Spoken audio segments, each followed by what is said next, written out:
Hey guys, what's up? My name's Art. Back for another video. Today is Monday,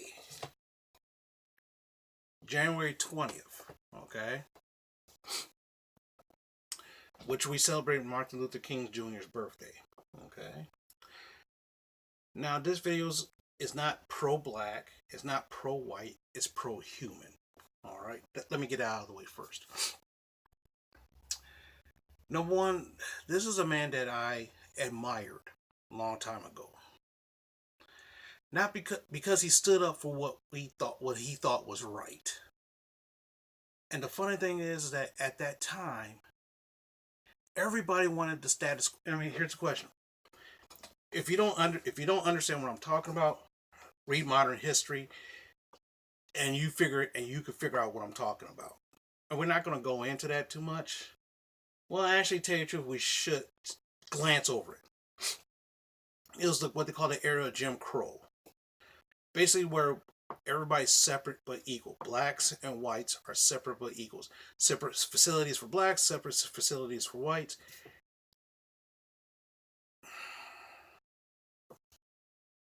You go to a restaurant, blacks sit in one area, you sit in this area. Of course, the buses, you sit in the back of the bus.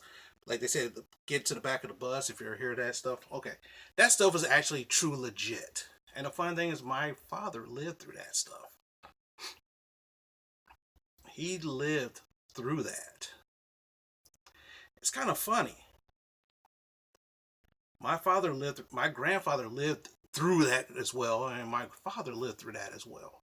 And I'm pretty sure if some of your fathers or I know some of your grandfathers lived through that. But imagine imagine going to a restaurant and you guys sit in the farthest regions of the restaurant just to be served. Or you had to go say, wow, black side here, white side here, white toilet here, black toilet here, I'm just saying, but was that truly equal? The answer is we all know it was not truly equal. Even technically, some laws is still in there today. For example, if you look at urban schools, they're well underfunded compared to affluent schools. Now, true, part of that is part of the tax bracket, but still, you know what I mean. Sometimes I get pulled over and say, hey, what are you doing in this part of town? I remember I used to live in this town. And I got pulled over in this town, and the police officer asking me, what are you doing in this town? What are you doing out here? What's your business out here? It's kind of hilariously funny. And I said, you ran my license, right? Mm-hmm. And what did my license, according to this, what was my address? Royal Oak. So that means I'm in Royal Oak. I live in Royal Oak. And you pulled me over in Royal Oak, so what am I doing here? Of course, he was fishing for a ticket, but we all know. But it's that kind of idea.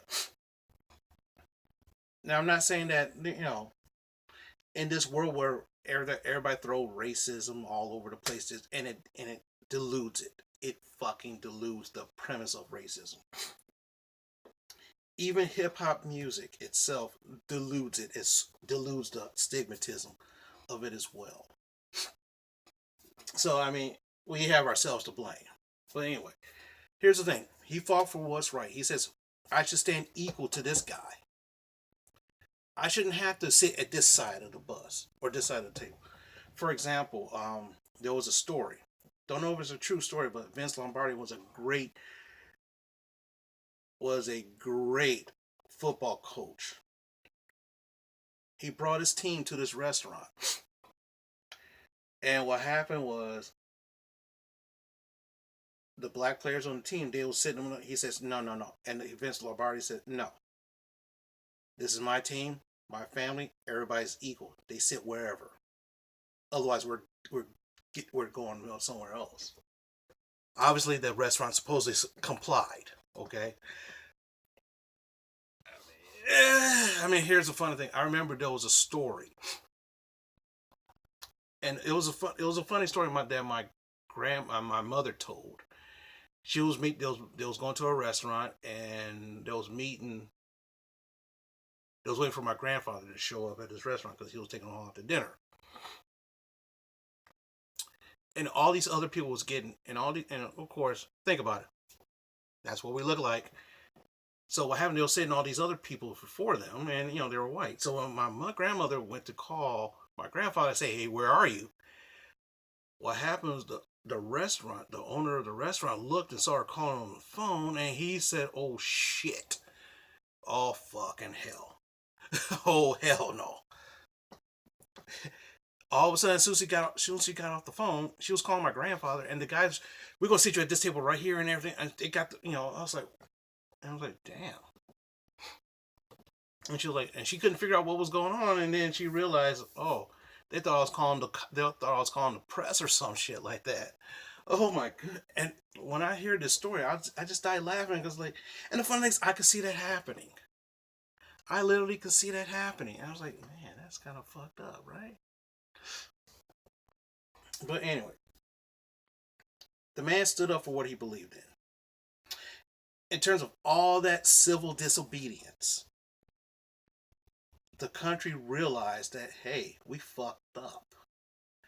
We supposed to be better than this. We supposed to be better than this.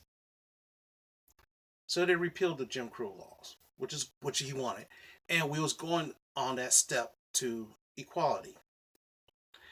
Then we took a sidestep somehow. Don't know.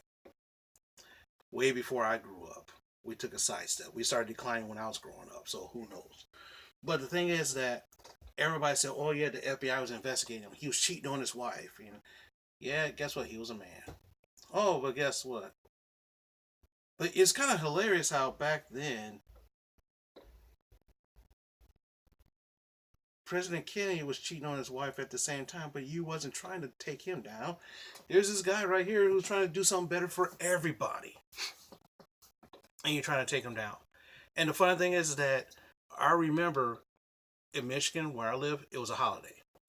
I remember back in the early 90s, it wasn't a holiday in Arizona. And one of my favorite groups, Public Enemy, had this song called By the Time I Get to Arizona. And the funny thing is, they refused to play in Arizona, where they had a lot of fans, because there was no holiday for Martin Luther King Jr. It's kind of fun. And there was like certain other places that didn't do this. They said, fuck that. Oh, shit. They came out, then all of a sudden, within a couple years, they made it a national holiday. Go figure. I mean, a lot of people look up and say, we celebrate George Washington, we celebrate Abraham Lincoln, we celebrate this person, we celebrate this person. This person was a great American who tried to do things great for America, and you don't want to give them that kind of respect. And of course, equivalent these days, it's more along the lines of everybody gets a day off. If you're a school student, you get the day off. I work for the federal government.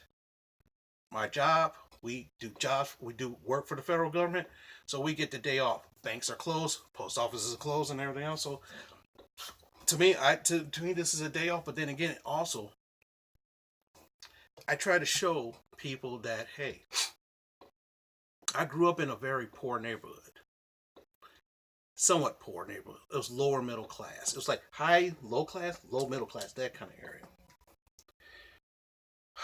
And the fun thing is, I went to school. And the funny thing is, I try to show people that, hey, we're not like what you want to see on TV. For example, when you see a Hispanic on TV, what are they like? Exactly. You see kind of now back in the day, black people were like, pimps and giant talking turkeys and criminals and shit like that. It's kind of like how these days, if you see an Arab or someone of an Arab ethnicity, they're usually what? Terrorists, or they're Korean or they're like some Asianish. Then they could be North Koreans or Chinese or whatever, bad guys. Okay. But the thing is but then again, that kind of stuff kind of reinforces the stereotypes that we all live with. But anyway, I don't want to take up too much of your time. But the thing is that I try to strive to be the best person I can be, whether I'm black or white or whatever. Well, obviously, I'm black. Okay, fine. But I try to be the best black person you can be. That's one of the reasons why I don't use the same kind of language. A lot of people, even in my own community, say, "Hey, Art, you're you ain't black, you're white." Like, okay, is that supposed to hurt me? Why? Because you speak proper English. Well, guess what? You're supposed to speak proper English. In school, you trained in proper English. Did you think that Martin Luther King, if he came up, "What's up, yo, yo, yo, yo, yo," and yo, pads on singing and stuff like that, you think people was gonna listen to that guy? No. But these days, if you dress kind of like that, people will listen to you, and you perpetuate the stereotype that a lot of people of ethnic backgrounds ain't shit. While a lot of us, tell you the truth, in sense, we all know a lot of us ain't shit anyway. Regardless of ethnicity, a lot of us ain't shit. But the thing is that we don't want to perpetuate the stereotype. In my job, there's not that many black men in my job. There's a lot of black women, but there's not a lot of black men.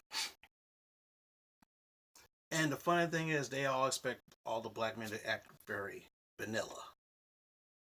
I'm kind of a wild child, so I got in trouble because I didn't act like all the other black men that's in our agency. "Hey guys, how you doing?" No, I was a little bit wild because I don't want to perpetuate that stereotype that I already had. I'm trying to tell you that I'm not like this black person or that black person or that black person. I'm me. I'm different.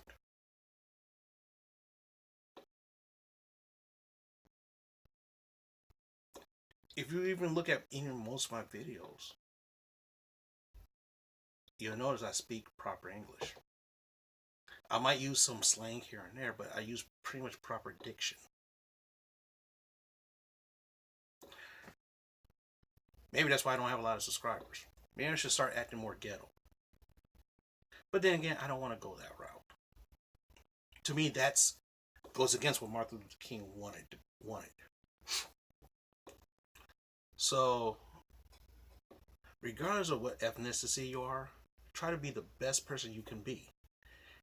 And try to show people that not everybody of your ethnicity is like that.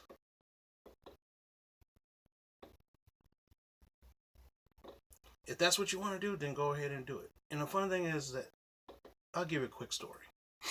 Yesterday, I went to pick up some medicine. Okay. I heard some guys, "Oh, what's up, N, N, N?" And when I say N, that means you know what the word is. "Oh, what up, man, N?" And, "Oh, shut up, N." And I'm sitting here, I was like, "Oh my God, I feel so embarrassed." Because before, we would never say stuff like that in public, but now it's commonplace. Because we all listen to hip hop. But anyway, that's cool. I mean, and it's like, I look up, I was like, come on, man. To me, I'm thinking, don't you have any kind of self respect? But, I'm not going to say anything because that's what they are. That's how they act. They're not acting, to me, in my opinion, they're acting less than what they should be. But does that mean I should treat them as such? The answer is no. That's where the wrong part is. I just have to accept it as that's how they are. Problem is, a lot of people don't want to accept me the way how I am because I'm not black. Well, Art, you're the right skin color, but you don't have the right heart. What the fuck does that mean? You ain't down like everybody else. So I should walk around with my pants sagging and my underwear showing?